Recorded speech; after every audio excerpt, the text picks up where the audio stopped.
Pakistanyň Tire Taypalar regionunyň jurnalistleri şu ýylyň noýabr aýynda iki jurnalistiniň öldürilmegini ýazaryp Peşawar şäherine protest geçirdiler. Zaman Mehsud we Hefizur Rahman adly iki jurnalist şahsiýeti nämälim adamlar tarapyndan aýry-aýry hüjümlerde atylyp öldürildiler. Käbir protestçiler Pakistandaky durnuksuzlygyň öz pikirlerini beýan etmek azatlygyny ýiti çäklendirýändigini aýdyp, dynjyrlara dolanyp protest geçirdiler. Gollywood'un ýyldyzy Steven Seagal Belgrada edýän saparynyň dowamyna Serbiýanyň prezidenti Tomislav Nikolic bilen duşdy.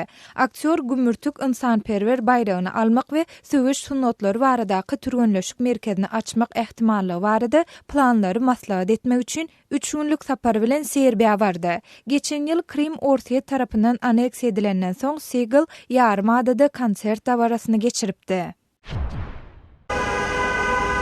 1 dekabrda Täjikistanyň paýtagty Duşanbede valyuta alyş-çalyş nokotlarynyň aglabasy ýapykdy. Täjikistanyň Milli Banky täze maglumatlar berilýänçe pul dolandyrşlaryny wagtlaýynça soňa goýmagy tapşyrdy. Milli Bankyň resmiýleri valyuta alyş-çalyş nokotlaryny Milli Pul Birligi Somonynyň hümmetiniň peti gaçjakdygy baradaky spekuliasiýalaryň has artandygyny habar berýärler. Şu ýyl Täjik Somonysynyň dollara görä hümmeti 30 göterim peti gaçdy.